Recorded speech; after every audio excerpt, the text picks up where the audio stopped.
chronique flamand de Wereld Morgen. Alors, pour faire la liaison avec le film que nous venons de voir, je vais d'abord demander à Sophie, non pas de se présenter, mais de directement aller au centre de nos discussions. Bon, il y a une campagne formidable qui vient de se passer avec malheureusement l'échec pour la troisième fois de Jean-Luc Mélenchon, mais ce n'est pas principalement là-dessus, à mon avis, que doit porter nos interrogations dans un premier temps. Donc je vous propose dans un premier temps de faire le lien avec la situation en France et de parler de la manière dont les médias, les grands médias français, ont couvert ou découvert la campagne menée par la France insoumise à travers son représentant à l'élection présidentielle, Jean-Luc Mélenchon. Donc dans un premier temps, on va parler de ça, et dans un second, de la situation en Belgique qui n'est pas exactement la même. Alors Sophie, justement, peux-tu revenir avec quelques exemples concrets sur la manière dont les grands médias en France ont traité, je dirais maltraité, la candidature et la campagne menée par Jean-Luc Mélenchon. Merci. Donc, si vous ne l'avez toujours pas compris, pour le dire simplement, je suis la représentante des néo-situationnistes trotskistes ce soir. Voilà, comme ça pose l'ambiance. Mais ça va, on est quand même très sympa. Vous l'avez vu, il y avait Ruffin, mais aussi Bastien Lachaud et Caroline Fiat qui apparaissaient dans le documentaire. J'aimerais quand même, on est encore un peu dans l'émotion de ce documentaire, revenir dessus pour dire quelques éléments qui m'ont frappé et qui vont correspondre malheureusement encore à la tonalité de la campagne présidentielle que nous venons de subir. Déjà 3 mots: consanguinité, les fils à papa; masculinité, pratiquement que des hommes, exclusivement que des hommes, et l'aplomb avec lequel ce milieu peut mentir est quand même extraordinairement fascinant. Et que ce soit d'ailleurs le monde économique, politique ou médiatique, quoi. Dans ces 3 mondes-là, c'est un milieu très consanguin, très liés les uns aux autres, des intérêts économiques très liés les uns aux autres, qui n'hésitent pas vraiment à mentir sans vergogne et donc à nous faire passer nous pour des affreux dangereux. Mais les affreux Jojo que nous sommes avons quand même fait une très belle campagne. On sort de ce documentaire avec, mon Dieu, une appréhension du monde de demain qui est quand même assez terrifiante. Mais malgré ça, on a réussi à faire 22%. Et en Belgique, on était largement au-dessus de cette moyenne nationale, à plus de 6 points. Donc la campagne de Jean-Luc Mélenchon et de l'Avenir en commun ici a aussi énormément résonné auprès des Français qui vivent ici, qui ne sont pas tous des exilés fiscaux, n'est-ce pas? Bien au contraire. Je ne pense pas qu'il y en ait beaucoup dans la salle, en tout cas. Pour revenir un peu sur la campagne, je n'avais pas trop réfléchi à des exemples précis de comment on a été malmené par la presse à travers cette campagne. Ce que je pourrais dire d'impression comme ça à chaud, c'est qu'il me semble malgré tout qu'elle a été un peu moins violente qu'en 2017 contre nous. Probablement parce qu'en 5 ans, on a gagné une expérience des médias, mais aussi une expérience programmatique. On a eu 5 ans pour travailler, retravailler, approfondir chacune des mesures de l'Avenir en commun, et on a en plus de ce petit livret l'Avenir en commun un certain nombre de livrets thématiques dont un est intégralement consacré à la question de la presse et de la réforme de la presse que nous voulons, et notamment de la lutte contre la concentration des médias. À l'inverse de certains de nos opposants qui, eux, n'ont aucune, et notamment Macron et Le Pen, n'ont aucune mesure programmatique sur les aspects de la presse, et pourtant, dans leur dire, ont énormément de choses à présenter et de menaces qui vont peser sur la société de demain à l'issue du second tour. J'en profite avant d'oublier pour faire la pub pour cette petite BD qui date maintenant de 2015, mais qui a été faite avec des journalistes d'investigation. Donc on revient à ce travail de qualité dans un monde de la presse qui est de plus en plus précarisé, d'avoir des gens qui ont une capacité de travailler au long cours et de faire un boulot d'investigation qui donne notamment cette BD, c'est vraiment impressionnant. Et vous verrez que bien qu'elle date de 2015, si vous voulez vous rafraîchir la mémoire sur les dangers d'un vote Le Pen au second tour, vous y trouverez ici des éléments vraiment passionnants, et notamment sur la bataille qu'on a vue pour de vrai, ici c'était de la politique fiction, mais qu'on a vue pour de vrai à l'œuvre dans cette campagne présidentielle, notamment de la part des zémoristes, qui ont attaqué en clan, il n'y a pas d'autre mot, en troll, Wikipédia, qui est donc l'encyclopédie libre et participative. Donc ils attaquaient en troupe pour essayer de façonner une contre-vérité à leur image. Et donc ça, c'est quelque chose qui était aussi très bien montré là-dedans. Ce petit tour d'horizon pour aussi en profiter pour taper aussi sur Macron, il n'y a pas de raison. Il y a quand même énormément de similitudes dans leur projet, dans le projet qui porte sur la presse. Marine Le Pen ne veut pas lutter contre la concentration des médias, mais Macron non plus. On voit dans la dernière séquence, là, dans le second tour, que finalement, ils ont imposé leur veto. Ils ont tous les deux refusé, par exemple, d'avoir Anne-Sophie Lapix en débat face à eux. Juste avant ça, juste avant le début de cette entrée en campagne véritablement maintenant pour Macron, on a vu aussi qu'avant, il a refusé tout débat. Et au-delà du fait que lui ait refusé de débattre avec ses opposants politiques, tous les médias se sont alignés sur cette demande et nous n'avons eu, dans toute la durée de cette campagne, aucun débat contradictoire. Sur chaque plateau, comme Élysée 2022 par exemple, les contradicteurs arrivaient les candidats les uns après les autres, avec un temps limité. Mais on n'a pas eu véritablement dans cette campagne un débat médiatique. Donc ça répond en partie à votre réponse. Et l'autre partie de la réponse, pourquoi on a aussi été moins tapé qu'en 2017 ?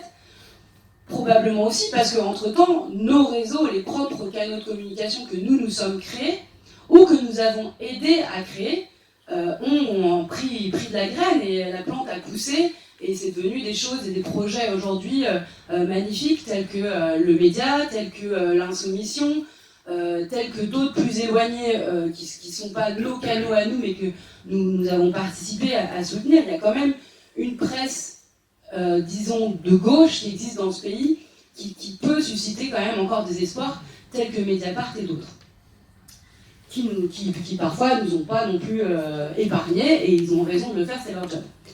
Voilà, je crois que je ne veux pas être plus longue à ce stade. Peut-être qu'on aura l'occasion de revenir peut-être sur les mesures. Qu'est-ce qu'on peut faire alors pour lutter contre cette concentration des médias ?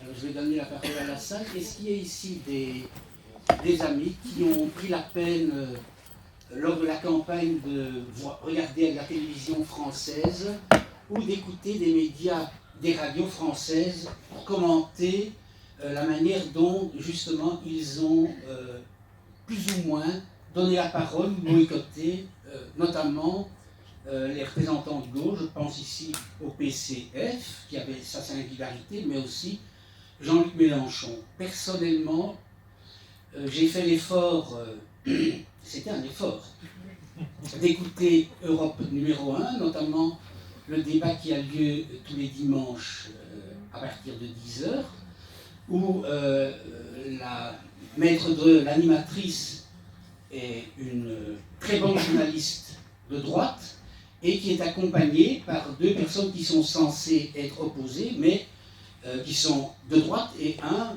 d'origine québécoise qui est franchement d'extrême droite.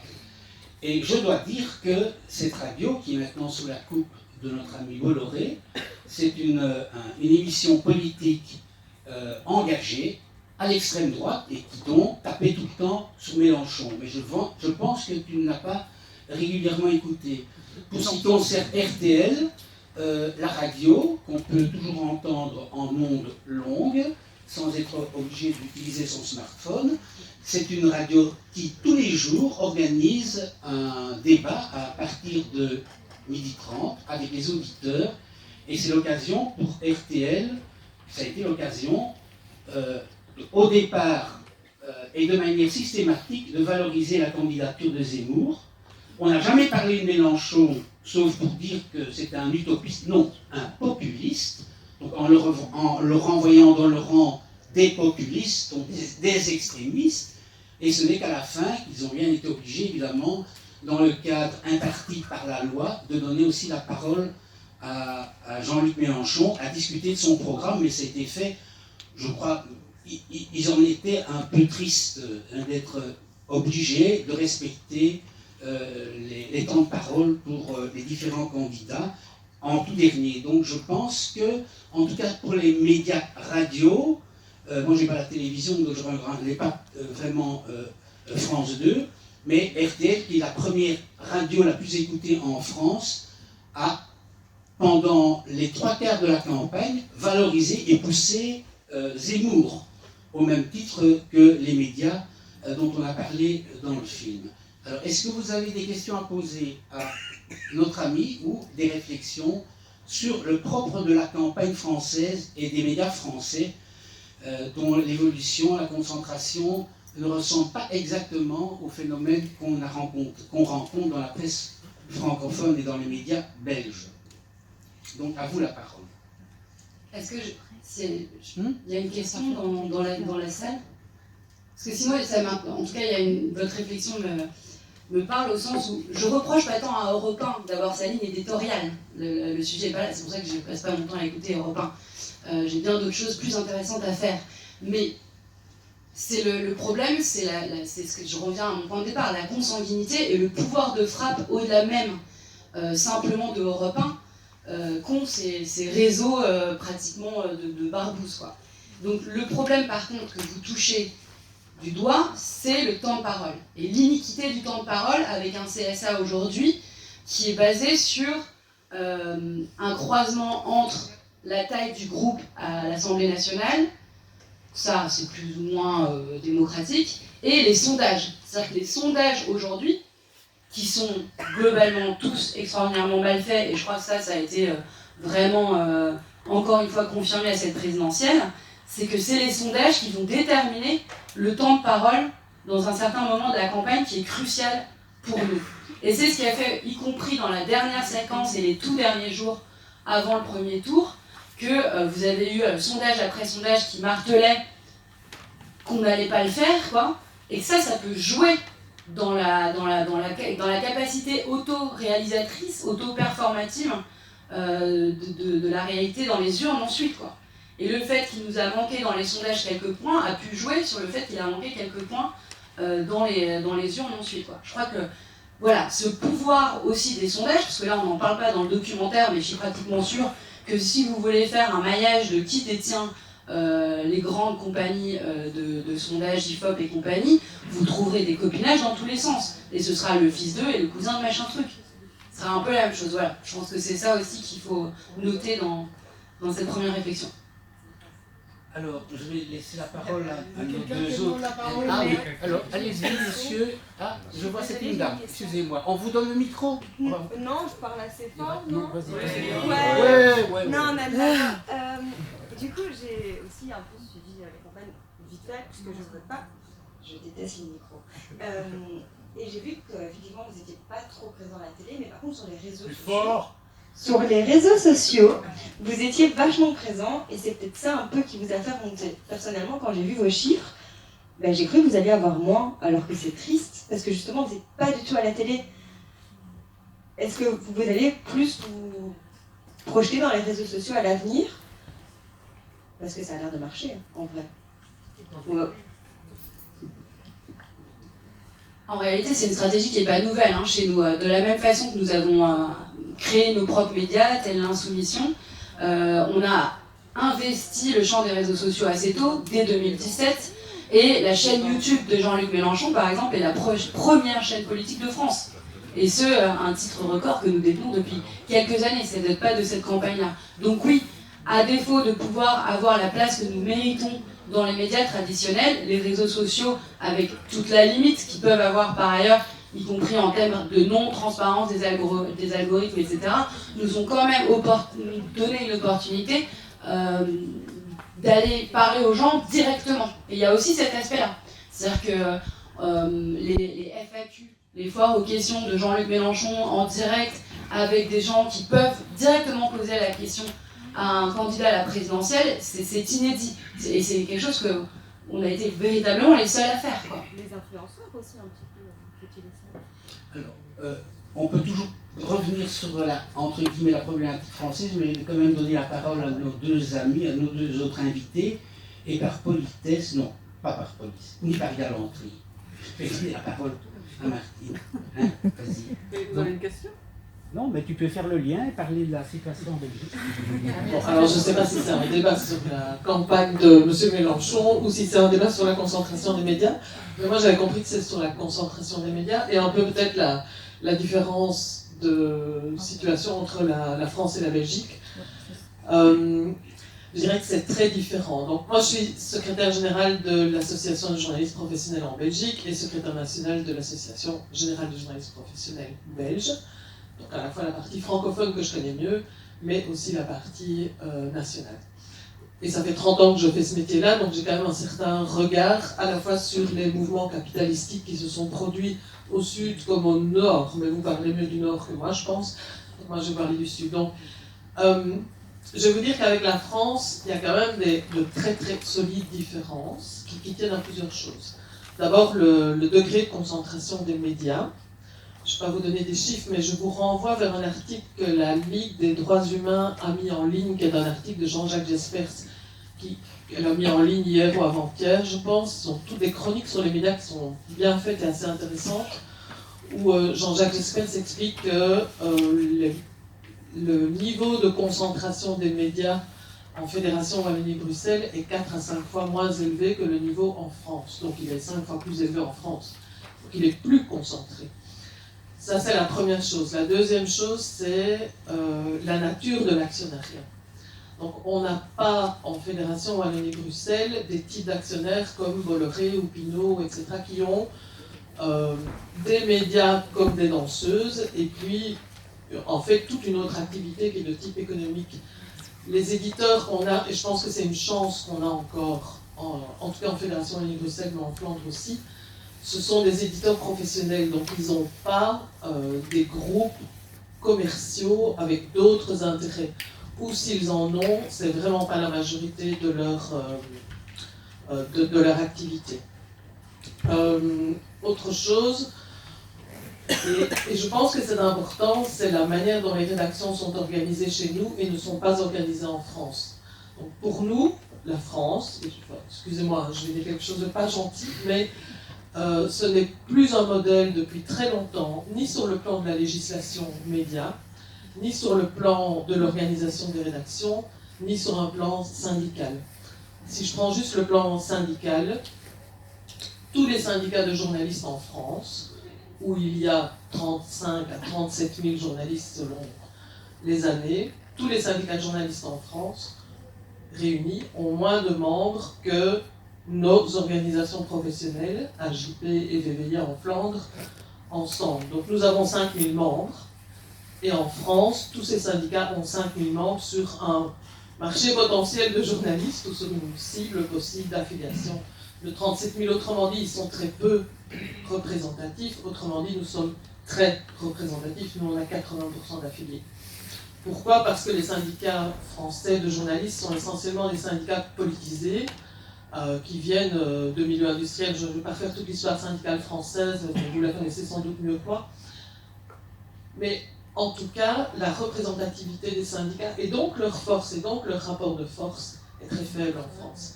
Ce qui signifie aussi que lorsqu'il s'agit de défendre des réformes, des nouvelles législations, quand il s'agit de se défendre à l'intérieur des rédactions, quand il s'agit de se structurer et de résister, selon les rédactions, les niveaux de résistance peuvent être très faibles. Donc ce que je veux dire, c'est que ça c'est aussi une grosse différence avec nos rédactions ici, qui ne sont pas toutes fortes. Hein. Je ne vais pas dépeindre un tableau, je voudrais être nuancé. On a des rédactions qui sont très fortes, et on a des rédactions qui sont faibles, et entre les deux, on a des rédactions qui résistent assez bien, je dirais. Et je voudrais donner un exemple, c'est la rédaction des éditions de l'avenir par rapport à Nétis. Donc certains ont peut-être suivi toutes les péripéties. C'est une rédaction qui a résisté pendant 2 ans à un actionnaire qui était un actionnaire public. Une rédaction qui a publié des articles sur son actionnaire en ne le lisant pas et en changeant les pages à l'imprimerie au dernier moment. Des personnes se sont fait licencier pour ça, il y a eu des journées de grève. Donc il y a eu vraiment des années de résistance contre Nétis. Et pour finir, on a chassé Nétis. Alors, sur le niveau de concentration, vous me dites si je parle trop longtemps, parce que moi je peux finir. Sur le niveau de concentration, en tout cas en Fédération Wallonie-Bruxelles, si on m'avait posé la question début 2021, je vous aurais dit c'est très peu concentré. Mais en 2021, on a eu 2 mouvements de concentration assez importants. Vous en avez parlé tout à l'heure, je pense. C'est le rachat par DPG Média et Rossel de RTL Belgique, et le rachat par le groupe IPM, qui venait d'acquérir les éditions de l'avenir de LN24. Et donc on a maintenant sur le marché 2 groupes, là où on en avait 3 avant. Et donc on a eu un mouvement de concentration qui a augmenté, mais qui est toujours bien inférieur au seuil de concentration français. Et dernière chose que je voudrais ajouter, la différence avec la législation française, et je pense nous on est en contact avec les syndicats français, ils sont très intéressés à ces législations-là, mais ici les aides à la presse, elles sont conditionnées à une série de critères, et un des critères c'est qu'il y ait une société de journalistes en interne, que cette société de journalistes soit consultée sur des éléments qui sont importants comme la nomination ou l'exclusion, la démission d'un rédacteur en chef, rédactrice en chef. Bon, ça n'a l'air de rien, mais ça peut être des leviers intéressants. Donc si on conditionne des aides publiques aux médias à des conditions de qualité, à des conditions de fonctionnement rédactionnel, je ne dis pas que le fonctionnement rédactionnel est démocratique, je dis juste qu'il y a des moyens de s'en approcher et qu'il y a des leviers pour le faire. Et donc les aides publiques, c'est un levier. Il ne peut pas y avoir d'aides publiques, pour moi, si on ne les conditionne pas à des critères de type qualitatif et de respect des législations sociales, droits d'auteur, déontologie, etc.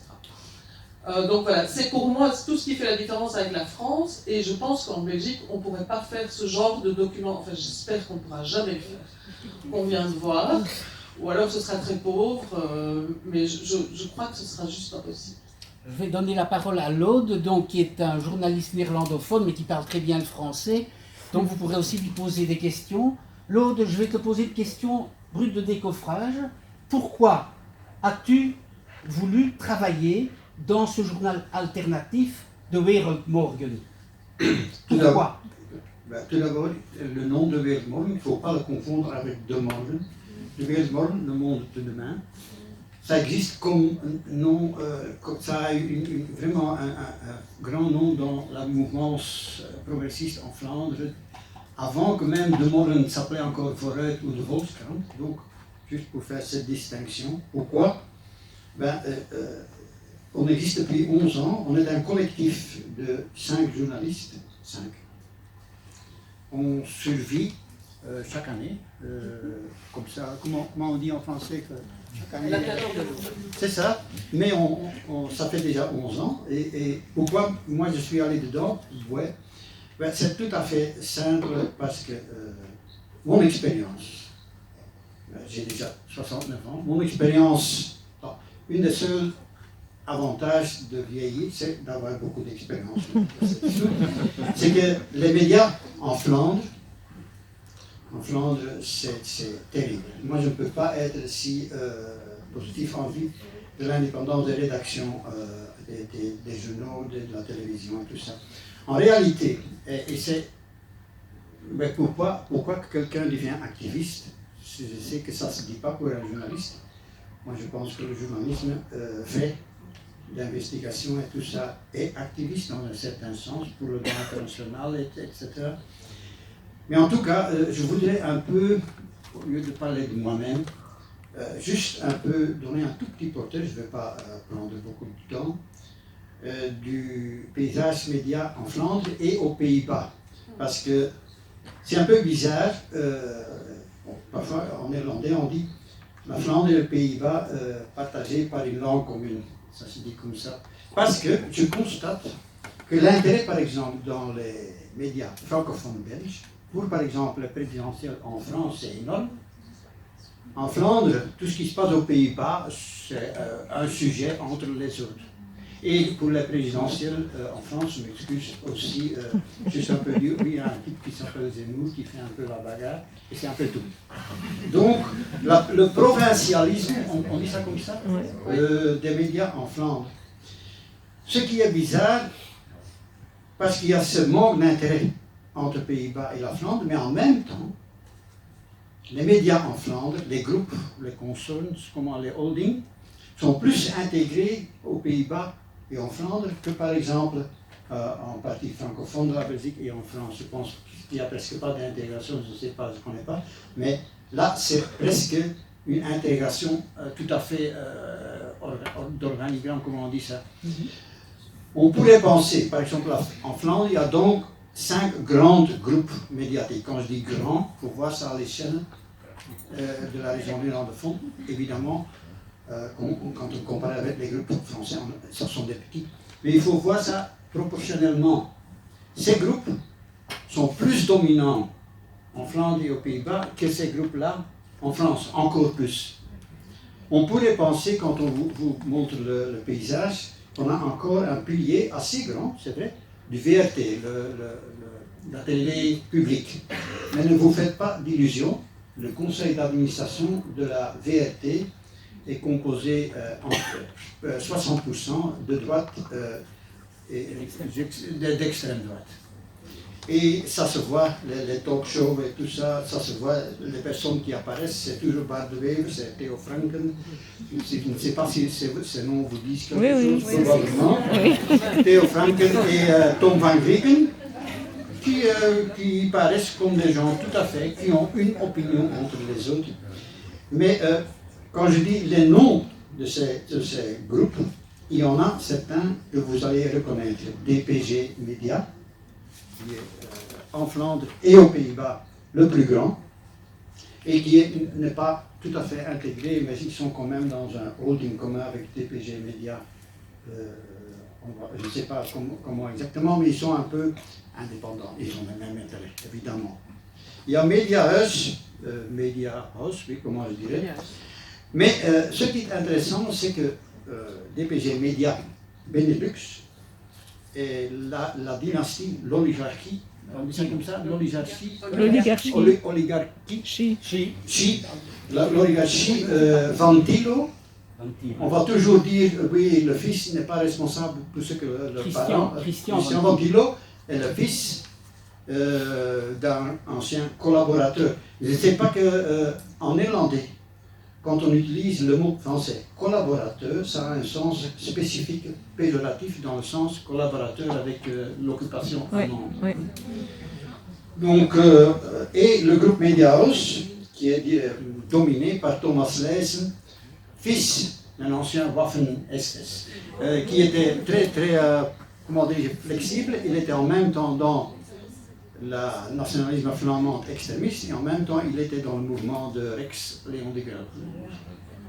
Ce n'est pas des contradictions. Pendant que je dis ça et j'ai fait l'exercice, je constate que les deux grands groupes qui sont les mêmes donc aux Pays-Bas et ici, et qu'il y en a 3 petits, et je viens d'entendre maintenant cette semaine-ci que les 3 petits vont fusionner. Et ce qu'on ne dit pas, que c'est quand on voit les personnes dans les conseils d'administration et on fait les flèches, tout ça est connecté l'un à l'autre. Donc maintenant, ce que nous on fait de Wereldhorn, on pratique quelque chose qui n'est pas tout à fait apprécié. On fait de ce qu'on appelle média critique de médias, où par exemple on décortique, comment on dit ça, décortique par exemple une émission télé ou un article dans The Standard et on dit ça, mais on pourrait dire ça et ça. Enfin, et ce qu'on nous reproche, c'est ce qu'on appelle Bruno, comment dirais-je? Non, pollution du nid, quoi. Je ne sais pas comment on dit ça en français. De cracher dans la soupe. On n'entend pas. Cracher dans la soupe, oui, quelque chose comme ça. Ça ne se fait pas. C'est anticollégial et tout ça, mais pas d'argument. Moi-même, j'ai déjà été objet d'essayer de m'attaquer personnellement, même dans ma vie privée, tout ça. Jusqu'à maintenant, ça n'a pas échoué, je suis toujours là. C'est ça la force d'une conviction. Parce que vous m'avez commencé à demander pourquoi vous faites ça. Pourquoi on fait ce qu'on fait? Parce qu'on a une conviction. Et je vais dire aussi parce que j'aime bien faire mon boulot. Quand je dis mon boulot, ça veut dire 5 journalistes, en réalité, 3 journalistes salariés, et moi et Marc, mon collègue, depuis 3 ans, pensionné mais bénévole. Vous savez, il y a des choses qui ne s'arrêtent pas. Ceci pour vous donner une idée du paysage au nord. et aux Pays-Bas, qui sont tout à fait intégrés l'un et l'autre, bien que les sujets, la focalisation et tout ça, eh bien, tout à fait séparé. Ça vous paraît peut-être bizarre, mais c'est comme ça. Ça, c'est la réalité. Nous, on n'est pas les seuls, hein. Maintenant, en mettant les médias, petits médias, parce qu'on est seulement sur Internet, de tous les médias progressistes en Flandre, il y en a plusieurs, Apache, je ne sais pas si vous les connaissez, les autres et tout ça, mais quand même, on a le plus grand des petits, hein, évidemment. On a quand même entre 12 000 et parfois 30 000 visiteurs par jour. Ce n'est pas les grands médias, mais c'est quand même quelque chose.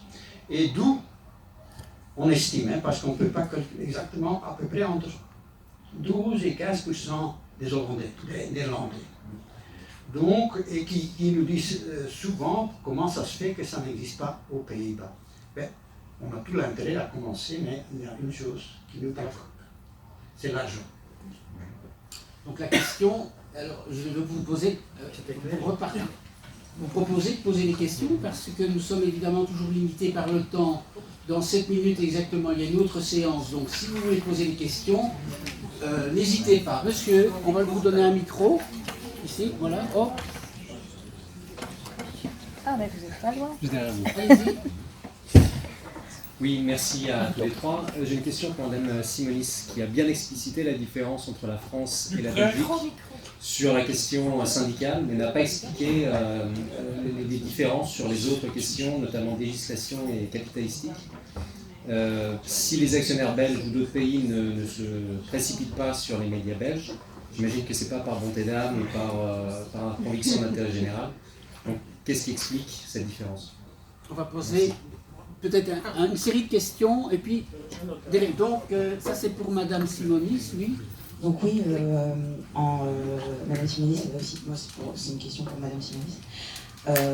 On avait parlé du fait que les patrons de presse en fait étaient des, grosso modo des marchands d'influence, hein, parce que en fait, c'est ça, hein, c'est le marché de l'influence qui est en jeu. Et en Belgique en fait c'est différent, mais en Belgique il y a aussi des problématiques de pantouflage et de rétro-pantouflage.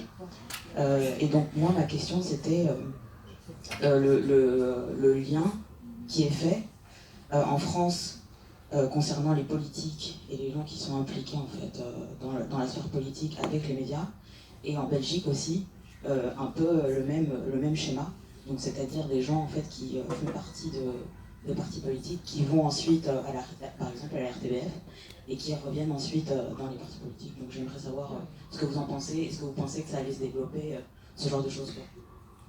Ici derrière, il y a quelqu'un qui demande la parole. Je note parce que... Je profite de la présence de madame au niveau des journalistes belges à propos de la carte de presse. Et en plus, votre voisin de Wereld Morgen qui se plaint de ne pas avoir assez de journalistes. Je ne me plains pas, hein. Je constate. Je ne vous entends pas malheureusement comme tout à l'heure. Ah d'accord, mais je ne dis pas. Voilà, si on facilitait l'obtention de la carte de presse pour pouvoir se pointer à certains endroits, ce serait une très bonne chose, parce qu'il faut avoir démontré que c'est votre gagne-pain pendant 1 an, 2 ans. Enfin, il y a des tas de conditions que l'on peut respecter et qui sont respectables depuis des années, mais qui sont une forme de censure à la liberté du journalisme. On a quelques intellectuels en belge, Jean Bricmont, Anne Morelli, Michel Collomb, Jean de Artac, etc. Et ça serait une bonne chose. Autre chose, les sujets abordés, hein, la concentration des médias, ça avait l'air de parler beaucoup de Mélenchon. Or, depuis 2 ans, avec le Covid, des dizaines, des centaines de milliers de personnes ont été censurées. Avant c'était aussi Israël, et maintenant c'est l'Ukraine.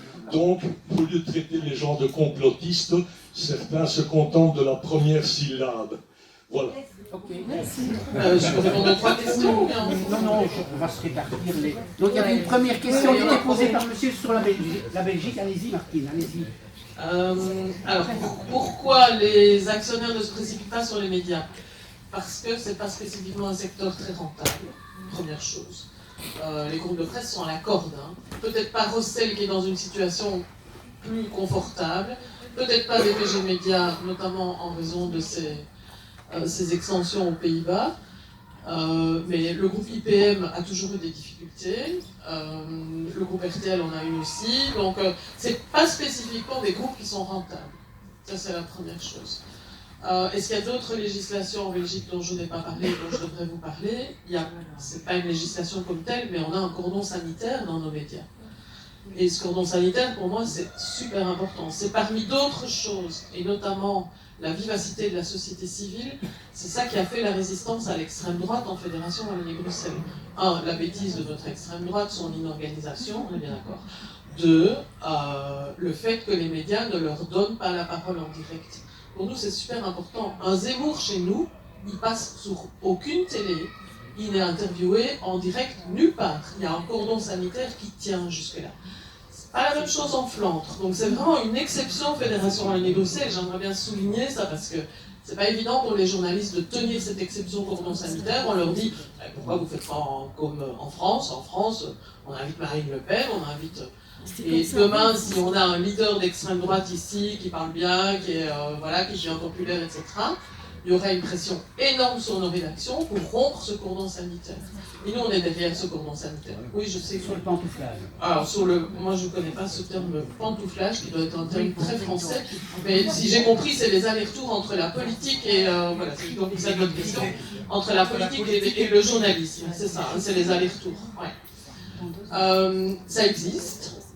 Et dans la plupart des rédactions, ils ont mis en place une série de mesures pour éviter que quelqu'un qui était, par exemple, porte-parole d'un parti ou qui était quelqu'un de visible dans un parti, demain présente le JT. Donc il y a notamment, je connais le mécanisme à la RTBF, il y a ce qu'on appelle des SAS de nettoyage des compressions. C'est-à-dire que la personne, pendant 6 mois, ne pourra pas être à l'antenne. Bon, vous allez me dire, ça ne changera peut-être pas grand-chose dans sa tête à elle, mais par rapport au public, en tout cas, sur l'apparence d'indépendance, c'est mieux que rien. Alors, moi, je crois qu'on ne peut pas empêcher les gens de changer de métier, mais qu'il faut prévoir dans les rédactions des systèmes qui permettent de ne pas tout mélanger, d'avoir une indépendance rédactionnelle. Et une des autres mesures dont je n'ai pas parlé, et je reviens à la première question, c'est le statut de rédaction. Donc ça, c'est un des projets pour l'instant de la ministre Linard, mais c'est l'AJP qui l'a poussé, et on le pousse depuis plusieurs législatures, où on demande que les rédactions bénéficient d'un réel statut. Un statut qui leur permette d'assurer l'indépendance vis-à-vis de leurs actionnaires, vis-à-vis des pressions externes, qui existent, qui sont nombreuses. Vous voulez que je m'arrête de parler? Oui, parce qu'il y a déjà... On est un peu serré. Ok. Je ne répondrai pas à votre question sur la carte de presse. Je suis désolée. Mais on peut en parler au bar, si vous voulez. On est prêt. Vous veux dire un dernier mot? Mais je sais bien, mais je vais le revenir. Juste 2 mots. Tout d'abord, quand j'ai dit qu'on est seulement 5, c'est pas pour me plaindre, c'est pour vous donner une idée des rapports de force. Deuxièmement, évidemment, en Flandre, le cordon sanitaire n'a jamais existé. Là, les Zemmour étaient déjà là les années 70 dans la télé. Et ils sont toujours là. C'est pas la même, mais le phénomène est toujours là. Donc dans ce sens-là, la Flandre ressemble plus à la France qu'à la... Alors, le dernier mot à notre amie Sophie, vas-y. Oui, moi j'aimerais pas qu'on reparte quand même d'ici sans idée de ce qu'il faut faire pour changer la situation en France, puisque le Média Crash était consacré à ça. Je rebondis sur, juste rapidement, c'était très intéressant ce que vous disiez, mais encore une fois, méfiez-vous, hein, parce qu'un Zemmour belge, ça arrive très vite, et le cordon sanitaire dont vous parlez, il est vite coupé. Mais pour l'instant, ça tient, tant mieux. Je voudrais juste dire 3 éléments qui semblent essentiels à changer dans la loi en France.